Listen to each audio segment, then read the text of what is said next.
জীবনে এত সুন্দর ছেলে চোখে কোনদিন দেখেন রে বাবা।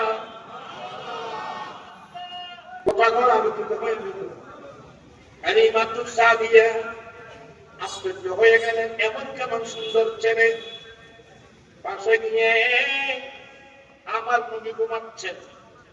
হ্যাঁ, হালিমাতু সাদিয়া আমার নবী সিনা মোবারকের উপর যখন হালিমা হাত রাখলেন, আমার রাসূল চোখ খুলে হালিমাতু সাদিয়ার দিকে দেখে একটা মুস্কি হেসে দিলেন।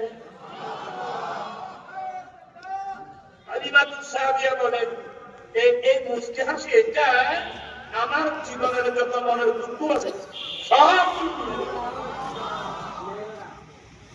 এই জন্য যারা স্ত্রী, আপনি যত বড় বিপদে থাকেন, যত কষ্টে থাকেন, স্বামীকে দেখে কোন চেহারা মলিন করবেন না। স্বামীকে দেখে মুস্কি হাসবেন। আপনার এই মুস্কি হাসিটাই স্বামীর মনের দুঃখ। আজকাল মেয়েরা যেগুলো জানিও না, সে তালিম আমাদের মধ্যে, এই তালিমও নাই, এই শিক্ষা নাই, কিছু। মা ফাতেমাতুজ জাহরা রাদিয়াল্লাহু তাআলা আনহা মাওলা আলীর যুদ্ধের মাঠে দেখলেন। ফাতেমা জানলে আমি যুদ্ধের মাঠ থেকে আসবে বারাক্রান্ত মানুষ, আমি যাবার সময় ছেলেদের খাবার দিতে পারি নাই, ঘরে খাবার দিতে পারি নাই, মনে দুঃখ নিয়ে আসবে। ফাতেমা এমন জান্নাতি মহিলাদের সন্তান। আজ মাওলা আলী সালাম দিতেন বাইরে থেকে, ওয়ালাইকুম সালাম বলে দরজা খুলে ফাতেমা আলীর দিকে দেখে একটা মুস্কি হাসি দিতেন। মাওলা আলী বলেন, আমার সমস্ত মনের দুঃখ একসঙ্গে একটুকে চলে যেত। আজকালকার মেয়েরা, অধিকাংশ মেয়েরা এই মস্তক বুঝে না। স্বামী যে কত দুঃখ নিয়ে আসছে, স্বামী যে কত কষ্ট করতেছে তাদের জন্য।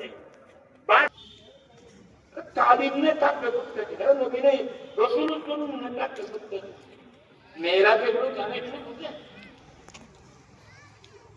আল্লাহ হেফাজত করুক।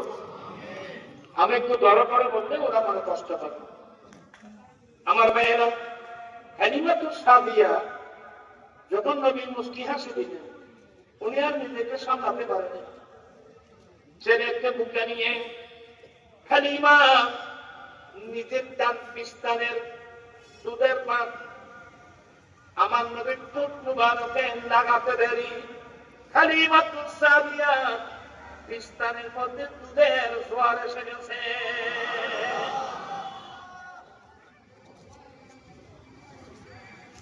আর তুমি বলছো আমাদের মতো সাধারণ, উনি 40 বছর করে বলছেন।